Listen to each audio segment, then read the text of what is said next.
I remember that night as if it were yesterday. It was just past midnight, and I had finally drifted off after hours of tossing and turning. My husband wasn't home yet, again. He'd told me he was working late, but lately, those words had begun to sound hollow. Still, I forced myself to believe him because the alternative was too painful. Then a knock. At first I thought I'd dreamed it, but then I heard it again, soft, hesitant, almost afraid. My heart jumped because it wasn't the front door. It was my bedroom door, Mom. My son's voice cracked through the silence. I sat up quickly, fumbling for the lamp. My son Daniel stood there in the doorway, his eyes red and swollen, as though he'd been crying for hours. He was 17, too old to come to me in the middle of the night, unless something was really wrong. "What is it, sweetheart?" I asked, my voice trembling. He stepped inside, closed the door behind him, and for a moment he just stood there, staring at me with a look I'll never forget. A mix of fear, anger, and a heartbreak. Then he said the words that shattered the fragile world I'd been clinging to. "Mom, Dad's not working late." He's with someone else. At first, I couldn't process it. My breath caught in my throat, and I actually laughed nervously, shaking my head. "Daniel, honey, you must be mistaken. Your dad would never," but Daniel cut me off, his voice breaking. "I saw him, Mom. I've known for weeks. Tonight, I followed him. He didn't go to the office. He went to her house. I saw them together." I felt like the air had been sucked out of the room. My chest tightened, and for a moment, I couldn't breathe. My hands were trembling so badly I had to clutch the blanket just to steady myself. I wanted to deny it, to tell my son he was wrong, that he must have misunderstood. But deep down I knew. The late nights, the cold distance, the way he avoided my eyes when I asked about his day. I had been ignoring the signs because I didn't want to face the truth. And now, my own son was the one holding up the mirror. Daniel sat on the edge of my bed, burying his face in his hands. "I didn't know what to do, Mom. I thought maybe if I told you, it would make it stop. I hate him for doing this to you, to us." Hearing the pain in his voice broke something inside me. It wasn't just my heart at stake. It was his too. My son, my sweet boy, had been carrying this terrible secret, protecting me when it wasn't his burden to bear. I pulled him into my arms, and we both cried.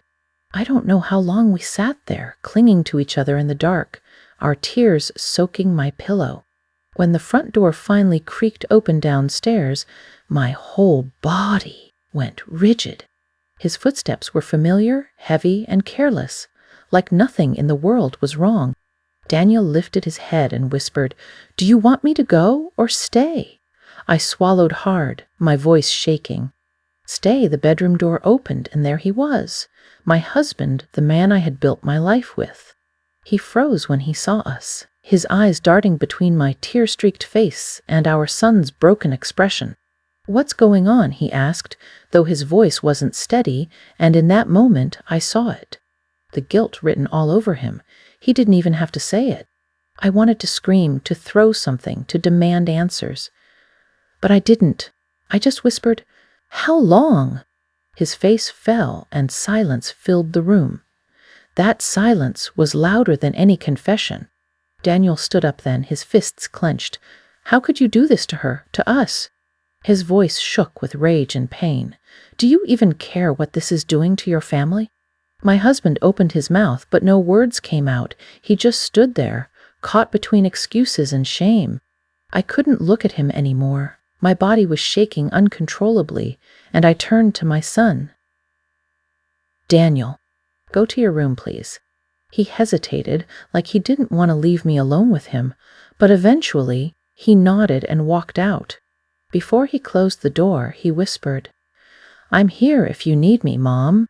And then it was just the two of us. That night changed everything. We talked, or maybe argued, until the sun came up. He admitted the truth, though every word felt like another knife in my chest. It hadn't been a one-time mistake. It had been going on for months. I couldn't forgive him, not then, maybe not ever. But more than the betrayal itself, what hurt the most was realizing my son had seen it before I did. He had carried that pain, worried about me, tried to shield me from something I should have been strong enough to face myself. It wasn't just my marriage that broke that night. It was the innocence of my child. Looking back now, I realize the midnight knock wasn't just Daniel telling me the truth. It was him reminding me of my worth, reminding me that I deserved honesty, respect, and love that doesn't have to hide in the shadows.